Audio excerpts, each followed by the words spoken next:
행복한 아시일입니다. 그냥 행복하세요. 네. 오늘 좋은 시간들이 너무 많았죠. 네. 매일 매 순간을 살아갈 때 여러분 꼭 기억 속에 항상 갖고 계시기를 바랍니다. 오늘 지금 부르신 거, 특창해 주신 거, 매일 매 순간을 살아갈 때라는 제목의 노래인데요. 참 저는 제가 힘들 때 그 노래를 참 많이 불렀었어요. 저도 힘든 적들이 있었습니다. 마음이 아플 때도 있었고, 물론 몸이 아픈 적은 없었지만 저도 마음이 힘들 때, 어려웠을 때, 그럴 때 제가 아주 좋아했던 거의 1, 2, 3절을 다 외웠던, 유일하게 찬미가 중에 외웠던 노래이기도 한데요. 91페이지에 있어요. 우리 그 자연치유 음악에는 그 가사가 너무 좋아요. 고통 중에 평화 주시는 하나님. 네. 특별히 오늘은 하나님의 사랑과 심판의 기준이라고 하는 제목으로 로마서 1장의 내용과 2장을 좀 공부하도록 하겠습니다. 저희가 이렇게 안식일마다 최근에는 로마서 연구를 하기로 제가 이제 계획을 했는데요. 로마서는 정말 우리에게 아주 중요하고 훌륭한 책이라고 저는 믿고 있습니다. 특별히 이 로마서에서 이야기하는 그 복음이 무엇인지, 그 복음의 본질이 무엇인지를 우리가 충분히 이해할 수 있고, 그다음에 로마서에 나오는 하나님의 사랑이 무엇인지, 그리고 죄가 무엇이고, 용서가 무엇이고, 회개가 무엇이고, 하나님의 간합하심이 무엇인지, 치유가 무엇인지를 우리가 보게 됩니다. 제가 이 말씀을 드리기 전에 앞서서 사실 이 세상에 가장 심각한 문제가 어떤 문제냐면 죄의 문제예요. 죄의 문제. 그 죄의 문제를 사람들이 별로 대수롭지 않게 생각을 합니다. 죄의 문제를요. 어떤 사람들은 이런 말을 합니다. 이 성경은 말씀을 믿는 사람들에게 하나님은 그 무서운 하나님이야 라고 말하기도 하고, 또 하나님은 너무나 사랑만 많은 하나님이야 라고 말하기도 합니다. 그래서 우리는 어떤 하나님이신지 그 캐릭터, 그 하나님의 품성을 오해할 때도 많이 있고, 하나님에 대한 그 속성 자체를 이해하지 못하고 살아갈 때가 많이 있어요. 그래서 이쪽 부분에 있는 사람들이 주장하는 것을 보고 하나님 믿기 싫고, 저쪽 부분에 있는 주장하는 그 사람들의 이야기를 듣고 또 하나님 믿기 싫어요. 그렇죠. 오늘은 여러분들이 직접 성경 말씀을 가지고 내가 믿음을 정하고 내가 믿음을 충분히 이해할 수 있는 귀한 시간 되시기를 간절히 바랍니다. 로마서 1장의 말씀입니다. 로마서 1장 보시면 1장 18절부터 보겠습니다. 1장 18절.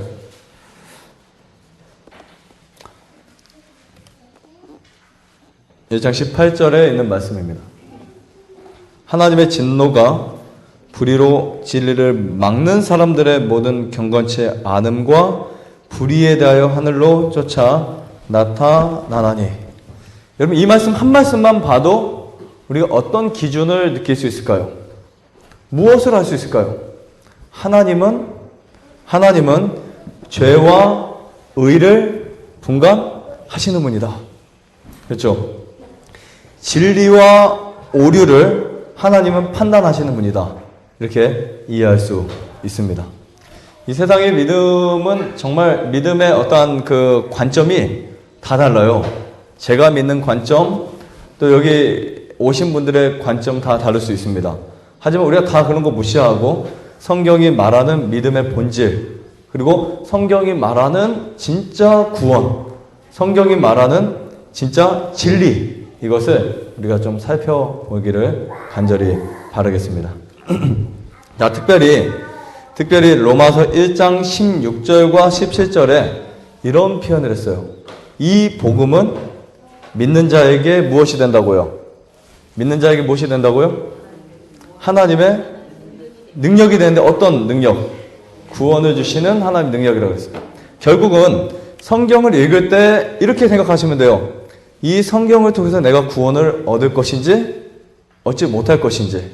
그렇죠? 성경을 읽고 내가 이 성경의 말씀이 나를 구원할 수 있는 것인지 나를 구원하지 못할 것인지, 이거를 여러분들이 이제 생각하시면 됩니다. 적당히라는 단어는 없어요. 그렇죠? 적당히. 성경이 가장 싫어하는 표현이 그런 거예요. 뜨겁지도 아니하고 더웁지도 아니한 그 믿음. 그렇죠? 이것도 아니고 저것도 아닌 그 믿음. 내가 믿는 믿음이 무엇인지도 알지 못하는 그 믿음. 성경이 가장 싫어하는 내용입니다. 내가 하나님을 믿는데 무엇을 믿는지, 왜 믿는지, 어떻게 믿는지, 그것이 나에게 어떤 역사를 만들어내는지를 알지 못하고 성경에 있는 것은 의미가 없습니다. 오늘 여러분들은 로마서 1장에서 반드시 한 가지 이해하고 가셔야 되는 것이 하나님의 품성이에요. 어떠한 하나의 품성이 있는지. 그래서 저는 제목을 하나님의 사랑과 심판의 기준이라고 제가 적어봤습니다. 여러분, 세상에 이 모든 사람들이 알고 있는, 혹은 또 모든 사람들이 이 통용화되는 것들이 있죠. 예를 들면 1cm, 그렇죠? 뭐 한국의 1cm하고 뭐 북한의 1cm가 다를까요? 모르겠다. 북한은 솔직히 모르겠어요. 다른지 같은지. 근데 적어도 미국이나 한국, 일본 다 같겠죠. 혹시 북한 다녀오신 분들 같아요, 달라요? 저는 모르겠어요. 이거 제가 뭐라고 말씀을 드리겠어요. 미국 사람이 1cm는 이만큼인데 뭐 중국 사람의 1cm는 이만큼이다. 이런 거 있어요, 없어요? 없죠. 그리고 저기 뭐 소말리아에는 1cm가 너무 크면 안 돼서 뭐 더 작다, 이렇게 그런 규정이 있어요, 없어요? 없죠. 이거 국제 모든 세상 사람들이, 세계 모든 사람들이 1cm의 기준은 똑같죠. 왜 그럴까요? 왜 저도 1cm를 아는 것과 이 앞에 계신 분이 1cm를 아는 것과 저 뒤에 계신 분이 1cm를 아는 것, 심지어 어린 아이들까지, 우리 하민이 1cm 얼마큼이야? 라고 물어보면 어린 아이들도 그만큼을 말해줄 수 있는 이유는 무엇이 있기 때문에 그래요? 뭐가 있기 때문에? 기준이 있기 때문에. 기준. 제가 오늘 이걸 말씀드리고 싶어요. 기준. 기준이라는 것은 정말 중요합니다. 기준이 틀어지면 돼요, 안 돼요? 내가 분명히 이만큼을 맞추기 위해서 이 물건이 없는데, 그럼 장사하는 사람이 아니야, 이게 1cm야 우기면서 주면 곤란하죠. 그렇죠? 저는 집을 지을 때 남는 이 공간이 있는데 1cm짜리가 필요한데 이 사람은 1cm짜리 물건이 없어요. 그래서 1.5cm짜리를 우기면서 이게 1cm야 라고 팔았어요. 그런 거는 어떻게 될까? 그러면요, 뒤죽박죽이 되겠죠. 오늘 우리는 이 잘못된 기준에 서 있을 수 있고, 그 기준을 자기 편한 대로, 내 마음대로, 이렇게 말하면 내 멋대로 산다고 하죠. 자기 마음대로, 생각하는 대로, 편한 대로, 믿기 쉬운 대로, 이렇게 해서 그 기준점이 흐트러져 버렸어요. 그래서 망가져 버린 거예요. 근데 오직 성경은 영원토록 정말 이 진리의 말씀인 기준점이 세워져 있습니다. 그 기준점을 어디에 두었냐면, 앨런 화이트는 하나님의 율법에 하나님의 인이 찍혀 있다라고 기준점을 말해놨어요. 자, 어디에 있다고요? 어디에 있다고요? 하나님의 율법에 있어요. 하나님의 율법에서만 우리가 하나님의 기준점을 발견할 수 있어요. 그렇지 않을까요? 사랑이라는 거, 어디에서 그거 사랑이라는 표현을 우리가 어디에서 느낄 수 있어요? 어디에서 뭐 이것도 사랑, 저것도 사랑, 때려도 사랑, 안 때려도 사랑, 다 사랑이라고 할 수 있겠죠. 그렇죠? 근데 그 기준이 뭘까요, 도대체? 그 기준을 찾아야 돼요. 그 기준이 무너져 버리면 아무 의미가 없습니다. 그래서 예수님이 이 땅에 오셔서 설교하신 내용 가운데 내가 율법이나 선지자나 폐하러 온 것이 아니라고 표현하고 있어요. 그 말씀 있어요, 없어요? 우리 마태복음 5장 말씀 보실까요? 우리 이거 표를 해놓고 가시면 일단 찾기 쉽습니다. 마태복음 5장 보시면 17절에 이렇게 써 있어요. 5장 17절에. 마태복음 5장 17절에 이렇게 써 있습니다. 내가 율법이나 선지자나 폐하러 온 줄로 생각지 말라. 폐하러 온 것이 아니요 완전케 하려 함이니라. 네. 예수님에게 율법은 무엇이었을까요? 여러분들에게 율법은 뭡니까? 율법은 무거운 짐? 율법은 뭐죠? 여러분들에게 얽매이게 하는 거? 아니죠. 구원의 잣대예요. 그렇죠. 율법은 구원의 잣대예요. 율법을 통해서 우리가 구원받을 수는 없지만 내가 예수님을 통해서 구원받았다는 것을 오케이 해주는 것이 뭘까요? 율법이에요. 그래서 예수 안에 있는 사람들은 율법의 정죄를 받지 않는다는 거예요. 여러분, 율법의 정죄를 누가 받을까요? 율법을 지키는 사람이 받을까? 안 지키는 사람이 받을까요? 얽매인다는 게 뭘까요? 율법이 지키는 게 얽매이는 걸까요? 안 지키는 게 얽매이는 걸까요? 뭐가 얽매이는 걸까요? 안 지키면 어떻게 되죠? 계속 율법이 따라와서 너 왜 안 지켜? 그래서 율법이 우리에게 이야기를 합니다. 죄의 싹은 사망이라고 말해요. 율법이 자꾸 와서, 율법은 그거밖에 말하지 않아요. 너 죽는다. 죽을 수밖에 없어. 죽어. 죄인이야. 나쁜 놈이야. 율법 계속해서 우리가 말을 해요. 그렇죠. 근데 그 율법에게 계속 그 말을 듣는 이유는 내가 죄의 종이기 때문에. 이해하시겠죠? 죄의 종이기 때문에 계속해서 율법이 나를 따라다니면서 하늘을 가도 땅을 밟아도 어디를 봐도 아니면 걸어가도 앉아있어도 잠을 자도 나에게 죄인이라고 지적하는 거예요. 그 이유는 뭐냐면 나를 죄되다고 보여주는 겁니다. 그대로 면밀하게 내 모든 것들을 보여주는 거예요. 그래서 우리는 하나님 앞에서 디모데 후서의 사도 바울이 디모데에게 이런 말을 했죠. 산자와 죽은 자를 심판하실 하나님 앞에 선 것처럼 삶을 살아야 돼요. 우리가 한 말 한마디, 우리가 한 행동 하나, 눈빛, 표정, 그 모든 것들이 하늘의 책에 기록돼요. 하늘의 책에. 그래서 그것에 의해서 하나의 율법이 우리를 판단합니다. 그렇죠? 내가 너에게 맡겨놓은 시간을 내가 어떻게 관리했느냐 라고 말씀하실 것이고, 내가 너에게 맡겨둔 내 자녀를 어떻게 관리했느냐 라고 말씀하실 것이고, 내가 너에게 맡겨준 돈을 어떻게 관리했느냐 라고 말씀하시겠죠. 이게 바로 성경에 나타난 달란트 비유입니다. 이해가 가시죠? 네. 그래서 하늘의 정부에는 이 결함이 있는 이 세상의 법이 아닌 결함이 없는 하늘의 법으로 만들어져 있다. 그래서 이런 표현을 하면 여러분들이 좀 적합할 것 같아요. 살아 숨쉬는 십계명. 십계명은 죽어있는 계명이 아닙니다. 지금도 숨을 쉬고 있어요.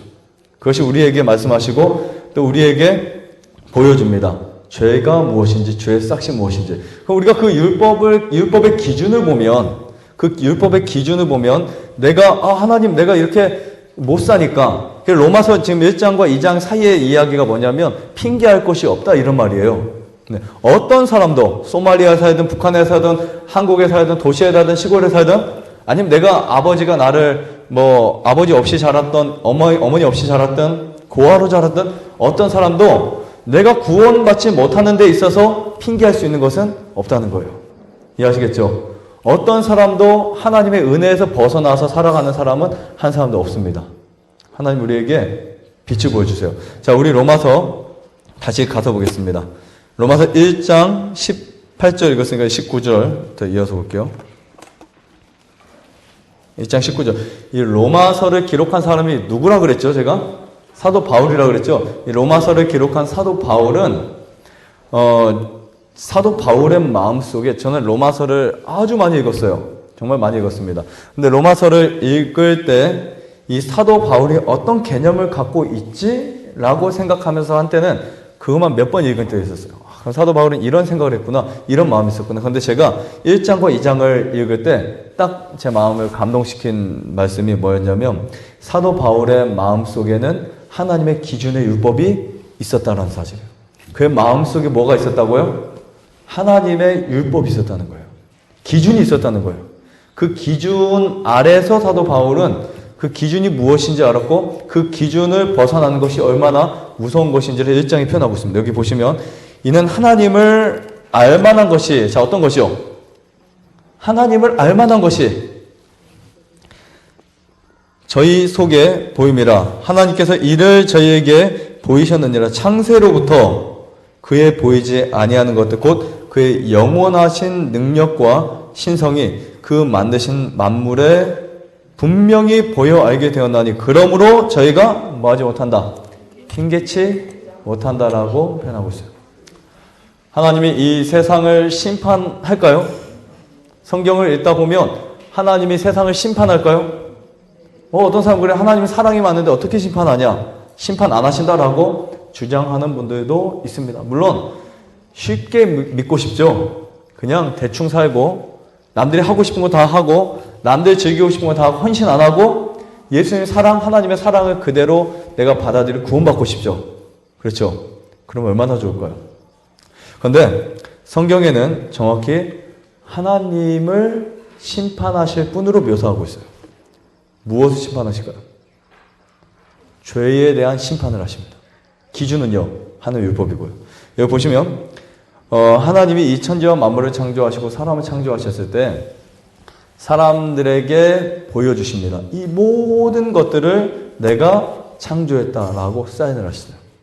그래서 시대의 소망이라는 책엔 이런 글이 기록되어 있더라고요. 하나님이 만드신 모든 이 만물 중에서 우리가 먹는 떡 하나, 식물 하나, 잎사귀, 꽃, 나무, 여기에 십자가의 인이 찍혀있대요. 뭔지 아시겠죠? 십자가의 인이 찍혀있는 거예요. 모든 것의 주인은 누구라고요? 하나님이시라고요. 그 모든 것을 창조하신 분은 누구라고요? 하나님이시라고요. 사람들은 그런 것들을 보면서, 이런 존재를 보면서 하나님의 위대하심, 주님의 높고 위대하심을 바라보게 되는 거예요. 우리 마음이 겸손해지는 겁니다. 사람이요, 어떠한 거대한 나무 아래 가면 그 나무 아래서 무엇을 발견하게 돼요? 아주 나약한 자신을 보게 돼요. 그렇죠? 이 거대하고 엄청난 폭포, 그 다음에 정말 아름다운 산속, 노을, 해가 뜨는 일출, 그거를 보기 위해서 여러분 얼마나 산 꼭대기로 올라가고, 그렇죠? 대만에서도 여러 시간 가서 기차를 타고 올라가서 산 2,000 몇백만 메드바까지 올라가고, 돈을 몇백만 원 들이면서 가장 좋은 일출을 보기 위해서 가는 사람들도 있고요. 그런 걸 보면서 무엇을 느끼죠? 독수리를 보고 산에서 곰을 만난다 하면, 사자를 보면 그 속에서 무엇을 발견해요? 하나님의 위대하신 업적을 발견해요. 그래서 사람은요, 하나님을 믿든 하나님 믿지 않든 그 앞에 서게 되면 뭔가 잠잠해지는 거예요. 그게 하나님이라서 그런 게 아니에요. 이해하시겠죠? 욥이 하나님, 난 잘못한 게 하나도 없습니다 라고 말할 때 하나님이 욥 앞에 허리띠를 묶고 대장부심 내 앞에 서라 라고 말씀하십니다. 욥기의 마지막 부분은 그래요. 그러고 나서 하나님 물어보시죠. 내가 악어를 창조했을 때 네가 있었느냐? 그렇죠. 하나님의 어미하시고 하나님의 놀라운 창조 앞에 우리가 섰을 때 우리 자신이 겸손해질 수밖에 없습니다. 특별히 여기 보시면 창세로부터 그의 보이지 아니하는 것들 곧 그의 영원하신 무엇과 능력과, 하나님의 능력은요 지금 여러분 옆에 있습니다. 근데 언제부터 있어 왔던 능력? 창세로부터요. 그의 영원하신 능력과 신성이 그 만드신 만물에 분명히 보여 알게 되나니 그러므로 저희가 핑계치 못할지니라. 제가 오늘 이 말씀이 무슨 말씀인지 간단히 말씀드릴게요. 예를 들면 이런 겁니다. 나중에 하나님이 가정을 해보세요. 파스텔의 공식 혹시 아세요? 파스텔의 공식? 수학의 대가 파스텔의 공식을 보면 하나님을 믿지 않았을 때와 믿었을 때 무엇이 손해인가라고 하는 수학적 공식을 해놓은 게 있죠. 제가 저번에 강의할 때 예전에 보여드린 적이 있는데 마이너스 플러스를 계산해 보니까 뭐가 훨씬 낫다? 아니, 행복지수 말고 뭐가 낫다? 믿을 때가 낫다? 안 믿을 때가 낫다? 믿을 때가 낫다. 그 이유는 하나님이 없다고 하면 믿져야 본전, 하나님이 있다고 하면 안 믿는 것보다 믿는 게 훨씬 낫다. 이런 공식을 발표해서 파스칼의 공식이라고 하는 그게 있어요. 네, 사전에도 나와요. 근데 이 믿음이라고 하는 것은요, 사실은 우리가 무엇인가를 보고 믿는 것만은 아닙니다. 아니요. 그런데 재밌는 것은 하나님이 우리 마음속에 믿을 만한 것들이 이미 다 보여주셨어요. 근데 왜 못 믿게 되고 왜 우리가 그것을 믿지 않게 될까요? 무엇 때문에? 무엇 때문에요? 욕심 때문에, 자아 때문에, 이기심 때문에 우리가 하나님이 안 믿어지는 거예요. 그렇죠. 근데 그런 거 내려놓아 보세요. 하나님이 보이기 시작합니다. 특별히 나중에 이제 분명히 하나님이 만든 사람을 심판하실 때가 올 거예요. 근데 과거에 그랬어요. 과거에 하나님을 잘 믿지 못한 사람들을 심판한 때가 있었습니다. 물로 심판했어요. 물로. 무슨 심판이었죠? 무슨 심판이었어요? 물로 심판했었죠? 노아 홍수? 그다음 또 있었죠? 불로 심판했었죠? 소돔과 고모라. 자, 하나님이 사랑이 참 많으신데 하나님도 심판을 하십니다. 그리고 하나님도 어떤 기준에 의해서 하나님이 말씀하세요. 너 이렇게 살면 죽는다. 계속해서 우리가 말씀하세요. 그 기준이 있어요. 근데 우리는 그 기준을 무시하고 살아갈 때 반드시 그 죄의 싹을 경험하게 됩니다. 특별히 여기 핑계하지 못한다. 우리가 나중에 저 하나님 몰라서 못 믿었습니다 라고 말할 수도 있겠죠. 시온의 동산에 2주 있었는데 광태원 원장이 하나님은 안 알려줬어요. 나중에 그렇게 말할 수도 있어요. 그렇죠. 한 심판한테 너 왜 안 믿었어? 그때 안 알려줬어요. 교회는 사기꾼이 많아서 가기 싫었고요. 막 그렇게 하나님한테 핑계를 댑니다. 하나님 뭐라고 하실까요? 이런 핑계 될 것이 없어요. 하나님 우리에게 다 보여주십니다. 천연계를 통해서 이기적이지 않은 이타적인 사랑을 보여주시고, 그렇죠? 그 다음에 우리 양심을 통해서 성령의 음성을 듣게 하시고, 또 저를 통해서 주변 사람들 통해서 하나님에 대한 이야기를 듣게 하세요. 핑계할 것이 없어요. 근데 오늘 제가 여러분들에게 정말 말씀드리고 싶은 거 이거예요. 이 세상에 아주 많은 사람들이 동일하게 예수 믿으면 천당 간다고 말합니다. 그렇죠? 예수 믿으면 하늘 간다고 말해요. 이거 말하지 않은 기독교는 없습니다. 하나님 믿으면 하늘 가지. 그렇죠? 예수님 믿으면 하늘 가지. 캐톨릭부터 시작해서 거의 대부분 종교가 믿고 가자. 믿으면 갈 수 있다. 라고 말을 합니다. 그렇죠? 근데 뭐가 문제일까요? 어떤 게 믿음일까요? 무엇이 진짜 믿음일까요? 그래서 성경은 우리에게 무엇을 표현하고 있냐면 진리를 믿는 것을 말씀하고 있습니다. 진리. 네. 하나님이 기록하시고 하나님이 말씀하신 그 진리를 믿느냐라고 하는 기준을 세워놓으셨어요. 믿는 건데 무엇을 믿는 거예요? 진리를 믿는 거예요. 그래서 우리가 성경을 앞으로 이렇게 읽고 볼 때 예수님 말씀하신 거 기억나세요? 요한복음 5장 39절에 너희가 성경에서 뭐 얻는 줄 알고, 네, 영생이라고 썼어요. 영생 얻는 줄 알고 상고하거니와 이 성경이 누구에 대해서요? 예수님에 대해서 증거하고 있다고요. 많은 사람들이 성경을 믿었어요. 하지만 성경이 증거한 예수님은 믿지 않았습니다. 맞나요? 과거에 구약시대의 사람들은, 또 바리새인들은 하나님을 믿었고 메시아를 믿었고 그들이 성경대로 삶을 살아갔어요. 그리고 그렇게 믿으면 구원을 얻는 것으로 생각하고 믿었지만 성경이 증거한 예수님에 대해서는 안 믿었다는 거예요. 그런데 예수님 말씀하셨어요. 요한복음 14장 6절에 내가 곧 길이요 진리요 마지막 죄송합니다. 생명이니, 네, 내가 길이요 진리요 생명이니. 빌라도가 말을 하죠. 진리가 무엇이냐? 라고 말합니다. 진리가 무엇이냐? 예수님 자신이 진리였어요. 예수님 자신이 값진 진주였어요. 그분이 보물입니다. 보화입니다. 자, 우리 더 내려가서 볼게요. 자, 21절. 자, 우리가 보통, 저는 이 로마서에 큰 관심이 있었기 때문에, 로마서를 주장하는 사람들의 이야기를 꽤 들어봤습니다. 근데 사실은 큰 해답을 찾을 수 없었어요. 그 이유 중에 하나가 지금 이 로마서 1장에 대한 정확한 이해가 안 되고 로마서가 시작돼서 그래요. 로마서 1장이 해결이 안 되면 로마서 2장, 3장 지나가서 믿음으로 말미암아 의, 아브라함이 얻은 의, 그 다음에 예수 그리스도와 화목하는 거, 죄에 대해서 죽는 거, 그 다음에 7장에 나오는 그러한 죄와의 싸움, 그 다음 8장에 정죄함이 없는 예수님 그런 그 믿음 그런 것들이 이렇게 마음을 움직일 수 없어요. 그 이유는 뭐냐면 로마서 1장에 우리에게 해결될 수 있는 방법을 보여줍니다. 1장 보면 21절에 하나님을 알되, 자 보세요. 하나님을 알되 하나님으로 영화롭게도 아니하며 감사치도 아니하고 오히려 그 생각이 허망하여지며 미련한 마음이 어두워졌나니 스스로 지었다 하나 우준하게 되어. 네. 제가 아주 쉽게 말씀드릴게요. 로마서를 기록한 사도 바울은 적어도 이 로마서를 누구에게 전달해 주기를 원했을까요?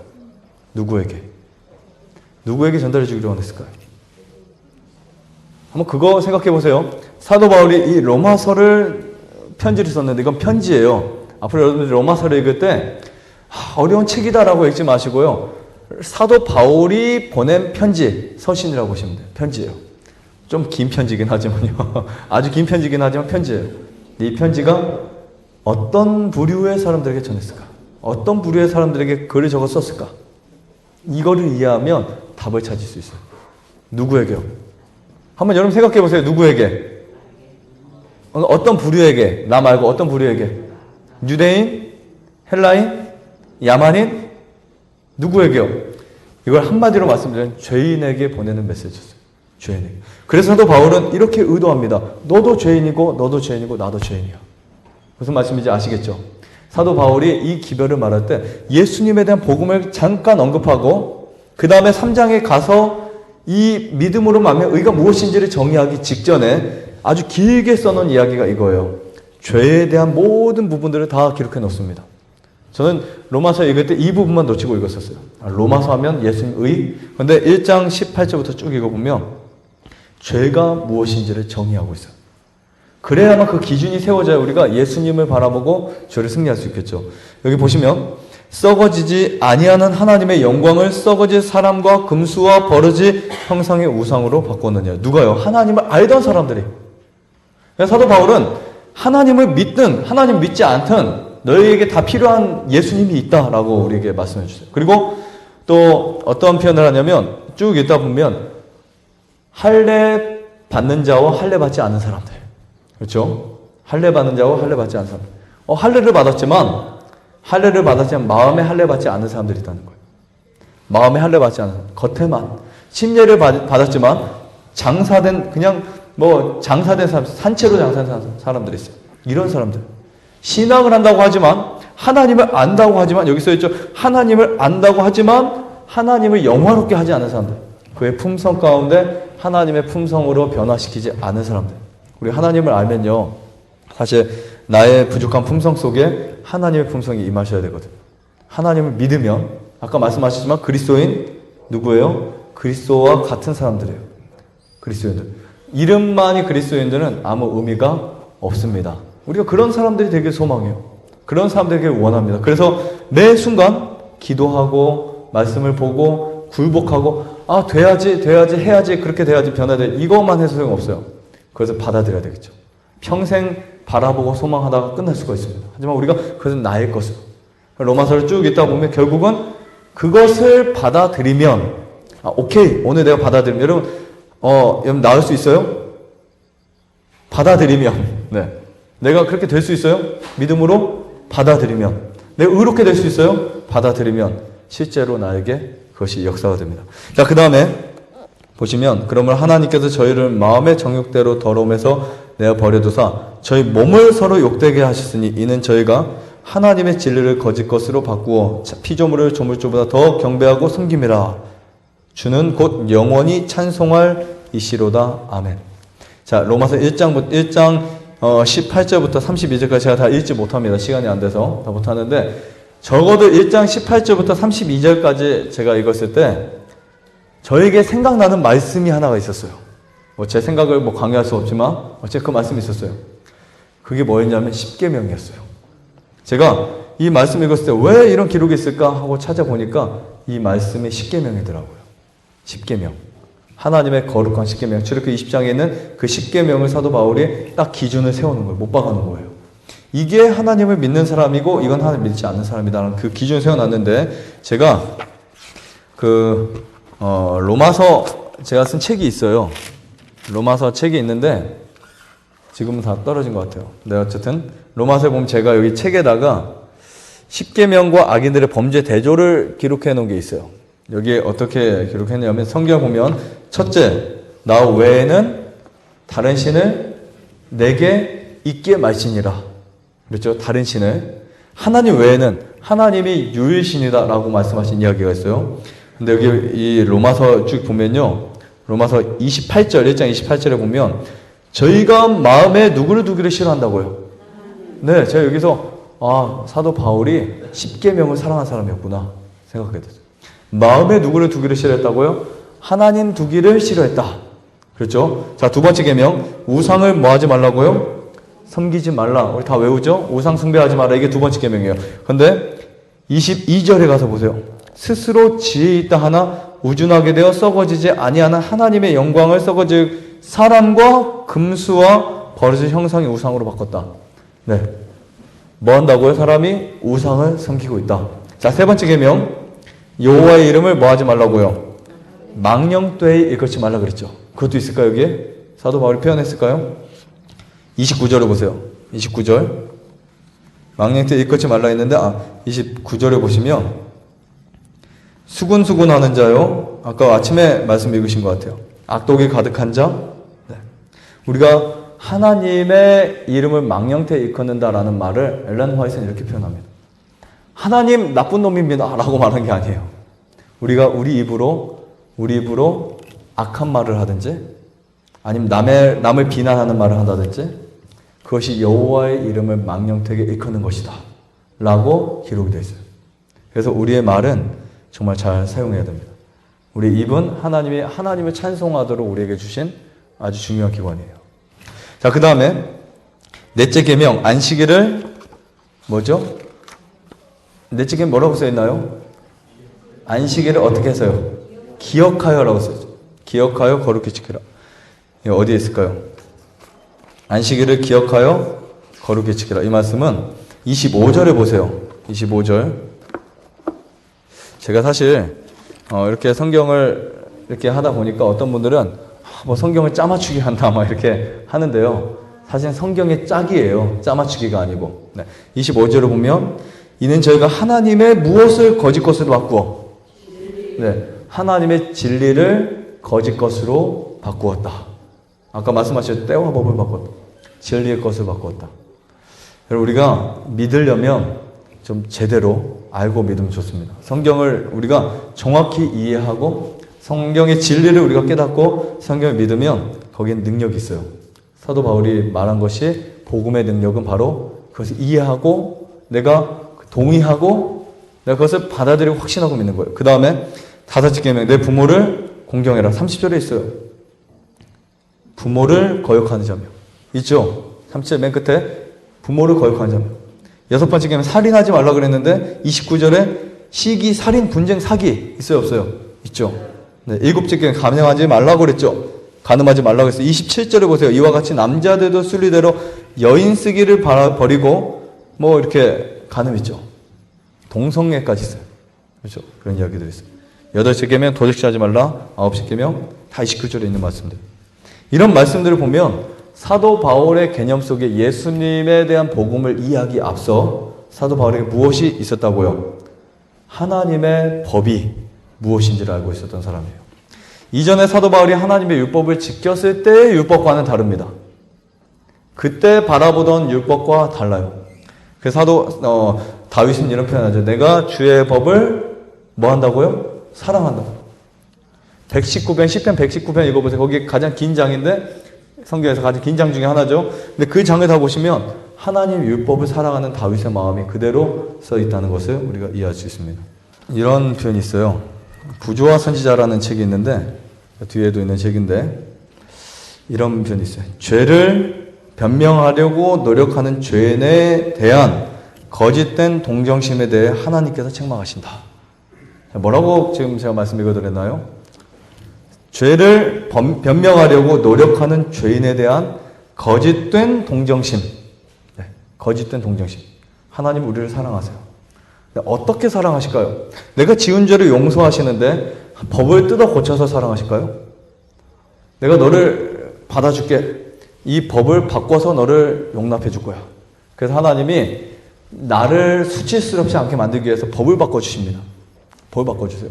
살인하지 말라는 법을 바꿔요. 없애버립니다. 그래서 너 살인했던 거 없던 것을 해줄게. 이렇게 하실까요? 아니에요. 하나님의 법은 지금도 동일합니다. 지금도 그대로 있어요. 그리고 그 법이 안 바뀌니까. 하나님이 당신의 율법을 바꾼다는 것은요. 하나님 자신이 하나님 되기를 부인하시는 거예요. 이해하시겠어요? 그래서 하나님의 법을 바꾸지 않고 어떻게 하셨어요? 예수님이 그 죄의 싹을 짊어지도록 율법의 요구를 예수님이 받아들이도록 만드신 게 바로 하나님의 사랑이에요. 맞나요? 율법이 바뀌지 않기 때문에 예수님이 돌아가신 거예요. 그렇죠? 율법이 바뀔 수 있었다면 예수님이 이 땅에 오실 필요가 없었습니다. 그냥 법만 바꿔놓으면 됐죠. 왜 예수님 오세요? 예수님 오신 이유는 그의 몸에 친히 우리의 죄를 뭐 하시려고요? 담당하시려고 이 땅에 오셨다는 사실을 알 수 있습니다. 그래서 하나님이 싫어하는 거 이거예요. 죄인에 대한 거짓된 동정심. 죄 져도 됩니다. 그래도 하늘 갈 수 있습니다. 라고 말하는 거. 네. 여러분들이 예수님을 믿으면 내가 죄를 지었다 할지라도 그 죄가 뭐 한다고요? 용서받는다고요. 그럼 앞으로 하나님 나 용서받았으니까 또 죄를 져도 됩니까? 맞나요? 죄를 또 져도 될까요? 또 용서해 주시니까. 한번 생각해 보세요. 하나님이 나의 죄를 용서해 주셨기 때문에 또 그 죄를 회개하고 져도 돼요, 안 돼요? 정확하게 돼요, 안 돼요? 안 되겠죠. 여기 보시면 그것을 하나님이 싫어하신대요. 도덕적 지각력을 무디게 하는 것은 죄의 결과이다. 그러므로 악을 행하게 하는 사람은 범죄의 흉악성을 깨닫지 못한다. 그리고 성령의 깨닫게 하시는 능력 없이는, 자, 뭐 없이는요? 성령의 깨닫게 하시는 능력 없이는 자기의 죄에 대하여 알지 못한 채로 그대로 남아있게 된다. 부주와 선지자 말씀이고요. 그 다음에 자, 이런 표현도 있어요. 마음속에 품은 한 가지 죄악이 온 성품을 중독시켜서 그들을 멸망케 만든다. 여러분들을 멸망케 하는 것은 뭐라고요? 마음속에 품은 한 가지 죄예요. 여러 가지 죄가 아닙니다. 정말 큰 죄가 아니에요. 한 가지 죄. 그 다음에 마음속에 그리스도인답지 못한 특성, 존재하도록 허용하는 것은 위험한 일이다. 마음속에 품은 작은 죄는 점점 품성을 저하시켜 그 고상한 모든 능력을 악한 욕망에 복종시킨다. 양심의 방벽 중 하나를 제거하고 한 가지 악습에 방종하는 것, 고상한 한 가지 의무 요구를 게을리하는 것은 영혼의 방벽을 무너뜨리고 사단이 들어와서 우리를 타락시킬 길을 열어준다. 그래서 여러분 이렇게 말씀하세요. 다윗처럼 나의 발걸음이, 한번 따라해보세요. 나의 발걸음이 주의 길을 굳게 지키고 실족치 아니하였나이다. 이렇게 진실한 마음으로 날마다 기도하세요. 나의 걸음이 주의 길을 굳게 지키고 실족치 아니하였나이다. 제가 한 말씀만 더 여러분들에게 말씀드리고 마칠게요. 죄에 대한 핑계가 있어요, 없어요? 나중에 하늘에 가면 다행인데 못 가 심판받을 때 하나님 이 사람 때문에 못 갔습니다 라고 말할 수도 있어요. 그렇죠? 자꾸 괴롭혀서 못 갔어요. 그렇죠? 네, 그렇게 말할 수도 있어요. 우리가 하늘에 가면 제가 기억은 잘 안 나는데 3번 놀란대요. 하늘에 가면 3번 깜짝 놀란대요. 제가 왜 놀랄 것 같아요?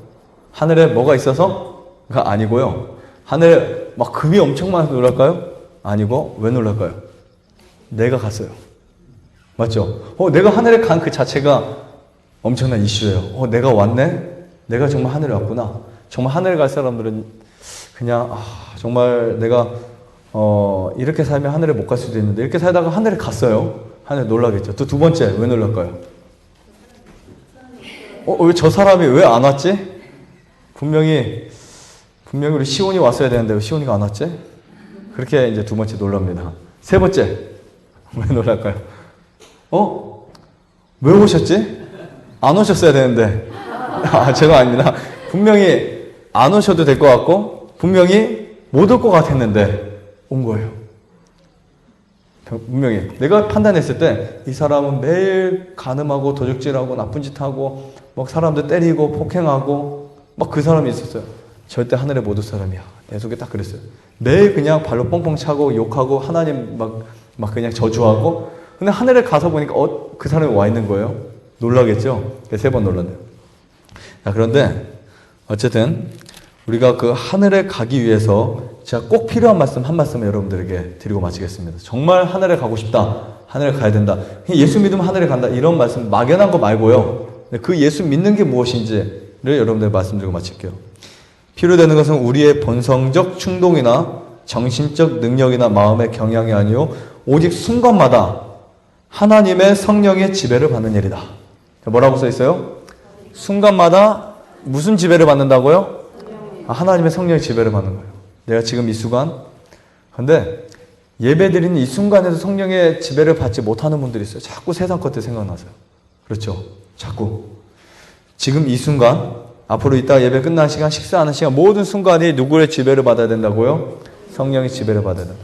그 다음에 만일 우리가 작은 틈이라도 보인다면 사단은 하나님께서 인류에게 주시는 축복과 인류에게 허락하시는 시련을 이용하여 사람을 유혹하고 영혼을 괴롭혀 멸망을 당하게 될 것이다.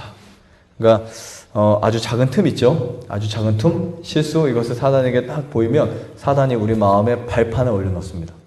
장악을 해버려요. 자, 그런데 여기 보면 이렇게 써 있어요. 그러므로 아무리 큰 영적 빚을 받았거나 아무리 많은 하나님의 은혜와 축복을 누리는 사람이라 할지라도 항상 매일, 그렇죠? 아침마다 매일 기도하셔야 되고요. 여호와 앞에 겸손히 행해야 하며 하나님께서 모든 생각을 지도하시고 모든 충동을 제어해 주시도록 믿음으로 간청해야 한다. 사람이 죄를 짓기 전에 이런 충동이 올라오죠. 충동이 올라와서 거기에 동의를 합니다. 죄라고 하는 것은 어떤 행위로 죄를 지을 수도 있지만 동기로 지을 수 있어요. 내가 만약에 오늘 길을 지나가다가 그 도박하는 곳에 가고 싶어요.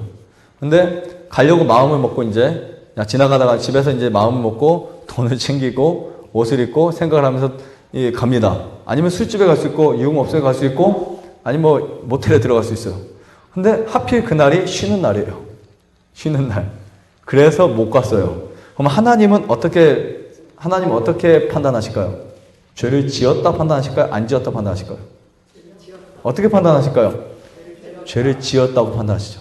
이 말씀도 읽어보면 기회가 되면 죄를 지을 수도 있었던 기록들도 기록된대요. 내가 분명히 죄를 그렇게 했는데 이 기회가 안 돼서 문이 닫혀서 죄를 못 지은 거예요. 그렇죠? 그런 것들까지도 그 죄의 책에 기록이 됩니다. 쫙 기록이 돼요. 그게 심판의 증거물이 되는 거예요. 그래서 죄는 행위에서만 나타나는 것이 아니라 동기에서 시작된다고 보시면 돼요. 죄는 어디에서 시작된다고요? 동기에서 시작돼요. 아주 정말 정확한 표현입니다. 자, 그 다음에 경건하다고 공언하는 자들은 모두 마음을 경계하고, 어디를 경계하고요? 마음을 경계하고. 무릇 지킬 만한 것보다 어디를 지키라고 잠언서에 말하고 있어요? 마음을 지켜라. 여러분, 마음 지키는 것이 자식 지키는 거, 남편 지키는 거, 부인 지키는 거, 이 식욕 지키는 거, 이거보다 더 힘들어요. 그렇죠? 음식을 어떻게 안 먹지 이런 거보다 마음을 지키는 거. 아무리 성이 날지라도 자제력을 행사해야 할 가장 엄숙한 의무를 지니고 있다. 자, 크리스천이라면 화를 내야 될까요? 안 내야 되겠죠. 네, 크리스천의 의무예요. 가장 힘들어요, 사실은. 하지마! 라고 말 한마디 하는 거, 짜증내는 거, 불만 품는 거, 불평하는 거. 그렇죠? 많은 것들을 남에게 막 미루는 거. 얘 때문에 내가 안 됐다. 모세에게 부과된 짐들은 매우 컸었다. 그가 당한 바와 같이 혹독한 시련을 당할 사람은 거의 없을 것이다. 그러나 이 사실도, 이 말은 뭐냐면 모세가 60만 대군은 플러스 200만 대군을 거의 데리고 애굽에서 출애굽했잖아요. 얼마나 고통스러웠을까요? 지도자가 200만 명의 입에서 나온 불평을 다 받으려면 얼마나 괴로웠을까요? 그렇죠? 힘들죠? 그런 상황이라 할지라도 모세가 그렇게 평생을 참아왔지만 모세의 그런 업적이라고 해도 모세가 화내는 것을 하나님이 용서해 주신다? 이 세상의 법은요, 이 세상의 법은 좋은 것도 있지만 법 자체가 불결하고 비도덕적이고 그런 것도 참 많이 있어요. 우리나라 간통죄 같은 허락한 그런 것도 있죠. 네, 이 세상은 참 나쁜 법들도 많이 있습니다. 그리고 그 법이 사람의 재물이나 아니면 어떤 무엇에 의해서 움직여지기도 합니다. 그렇죠? 근데 하나님의 법은 움직이지 않아요. 아무리 모세가 훌륭한 사람이라 하더라도 그래 모세야, 네가 평생 나를 위해 살았으니까 한 번의 죄는 눈 감아줄게 하지 않습니다. 그게 하나님이세요. 그래서 저는 하나님을 믿는 거예요. 자, 그 다음에 이렇게 표현하고 있어요. 하나님께서 당신의 백성을 위하여 충분한 준비를 갖춰 놓으셨다. 그러므로 그들이 하나님의 능력에 뭐 한다면? 의지한다면 결코 환경의 노예가 되지 않을 것이다. 아무리 시험이 크다 할지라도 죄에 대한 변명이 될 수 없다. 하나님, 나 이것 때문에 죄를 지었습니다 라고 할 수 있는 거 없다 그래요. 아무리 영혼에게 가해지는 압력이 크다 할지라도 범죄하는 것은 우리 자신의 행위이다. 죄는 누구의 행위라고요? 루터가 이런 말을 했어요. 내 머리 위에 날아다니는 새를 내가 막을 수 없어요. 그렇죠? 하늘에 날아다니는 새를 너 저리 가 한다고 가지 않습니다. 하지만 머리 위에 앉는 것은 막을 수 있어요. 죄의 유혹은 죄가 아닙니다. 하지만 죄를 짓는 것, 죄를 짓기로 결심하는 것, 그것을 내가 사모하는 것, 내 마음속에 두는 것, 모든 것은 죄입니다. 자, 그 다음에 이 세상의 권세나 지옥의 권세를 할지라도 여러분, 하나님의 사람들은요 감옥에 갔어도 죄를 짓지 않습니다. 감옥에서도 미워하지 않더라고요. 그렇죠? 허스, 제롬 이런 사람들은 화형주에 매달려서도 찬송을 했어요. 자, 왜 죽어요? 하나님 믿는다. 그 믿음 하나 때문에 죽는 사람들이 엄청나게 많았어요. 중세 암흑 시대에 거의 캐톨릭 법안교회에 의해서 5천만 명이 죽었어요. 5천만 명이. 1억 가까이 죽었어요. 그 수많은 사람들이 원망하거나 미워하지 않습니다. 죽을 때, 화형대에 달려 죽을 때 가족들이 와서 위로를 해줍니다. 노래 같이 불러줘요. 그 사람들 때문에 우리가 성경을 보는 거예요. 성경이 없어질 뻔했죠. 근데 지난 1260년 중세 암흑 시기, 우리 세계사 보면 다 나와 있죠. 네, 세계사의 중세 역사가 나와 있죠. 중세 암흑 시기에 그리스도인들이 얼마나 많이 학살당했는지 그 이야기들이 우리가 세계사에서 찾아볼 수 있어요. 프랑스 위그너 학살, 성 바돌로메 학살 시작해가지고 옛날에 막 카타콤에 피하고 원형극장, 로마의 원형극장에 하나님 믿는 사람 다 집어넣고 사자의 밥이 되게 하고 막 그런 것들, 끔찍한 일들이 엄청 많았어요. 그래서 그 무슨 총회지, 니케아 총회인가 무슨 총회 때인가 기억은 잘 안 나지만 어떤 총회 때는 그 총회에 모인 사람들이 한 사람 눈이 없는 사람들, 팔이 없는 사람들, 다리가 없는 사람들이 모여와서 회의를 하고 그랬어요. 그 사람 누구냐고요? 카타 그 원형극장에서 사자에게 물려서 죽지 않고 다리가 절단된 사람들. 이런 사람들이 있었어요. 그 수많은 사람들이 있었지만 그들은 남을 미워하지 않았습니다. 화형대에 달려서 잠시 후에 만날 가족들, 그리고 하늘에 가서 우리 만나자. 그리고 이 땅의 어떤 죄의 그러한 시간보다는 하늘의 시간에 더 가치 있게 생각하는 사람들이 다 그런 순교를 당했던 사실들이 있습니다. 자, 그래서 여기 보면 이 지옥의 권세, 세상의 권세, 예수님 말씀하시죠. 이 세상은 나의 세상이 아니라고 말씀하셨어요. 그렇죠? 이 세상의 권세, 사단의 권세에 놓여있다 할지라도 억지로 나에게 죄를 지게 할 수가 없다는 사실. 아무리 그 다음에 사단이 우리의 약점을 노리고 우리를 공격한다 할지라도 우리가 넘어질 필요가 없다. 어떤 사람은 명예에 약해요. 어떤 사람은 재물에 약해요. 어떤 사람은 성에 약해요. 그렇죠? 그 모든 거에 약해요. 사단이 우리를 공격할 때요, 다 똑같이 공격하지 않습니다. 어떤 사람들은 성에 대해서, 어떤 사람은 재물에 대해서, 어떤 사람은 명예에 대해서, 사람이 이런 거 하나쯤은 있거든요, 다. 그렇죠? 그런 것들을 약점을 노리고 공격할 때 우리가 누구를 붙잡고 있으면요, 예수님을 붙잡고 있으면 넘어질 필요가 없다고 써 있습니다. 사단이 우리의 약점을 노리고 우리를 공격한다 할지라도 넘어질 필요 없다. 아무리 공격이 맹렬하고 불시에 닥칠지라도 하나님께서 우리를 위하여 도우시는 손길을 준비하셨으므로 우리는 하나님을 힘입어 승리할 수 있다. 아까 말씀하셨나요? 이 세상은 전쟁이라고요? 그렇죠. 무엇의 전쟁이에요? 선과 악의 전쟁이에요. 선과 악의 전쟁. 그래서 선악의 대쟁투라고 표현합니다. 선악의 대쟁투. 결국 내가 무엇을 선택할 것인가? 그것을 우리가 받아들여야 되고 그 선택을 하고 그 선택에 의해서 내 생활과 내 품성이 꼴지어지면 나는 하늘에 갈 수 있는 삶을 살아가게 됩니다. 그래서 오늘 이 로마서 1장에 있는 말씀들 여러분 꼭 다시 한번 보시고요. 정말 하나님이 구원을 위해서 어떤 것을 우리에게 표를 내놓으셨을까? 우리가 하나님의 성령의 이끄심에 여러분들이 순종하시고 그 이끄심에 분명히 따라가시기를 간절히 바랍니다. 특별히 하나님이 여러분들을 갑자기 이렇게 막 만들어 놓지 않습니다. 단계적으로. 그래서 우리를 변화시켜 주세요. 단계적으로. 그래서 급하게 마음 먹지도 말고 조급하지도 말고 천천히 하나님이 나를 치유하시고, 저는 치유라는 단어를 제가 자꾸 쓰는 이유가 뭐냐면 치유는 몸만 회복시키는 게 아니에요. 몸이 병든 사람, 마음이 병든 사람 예수님 하나로 보세요. 저도 하나님 보실 땐 환자고 암 환자도 환자고 그리고 아토피가 조금 있어도 환자고 왜 그게 다 환자일까요? 왜 건강하게 보이는 사람은 왜 환자일까요?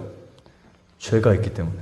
하나님이 치유하시는 것은 사실 그 병이 아니라 죄입니다. 그 죄가 해결되면, 그 죄가 모두 다 해결되면 모든 질병도, 모든 불안도, 모든 염려도, 근심도 다 해결될 수 있다고 우리가 믿을 수 있습니다. 특별히 이 거룩한 안식을 정말 하나님 안에서 쉼이 되시고 안식이 되시기를 바라면서 마치겠습니다.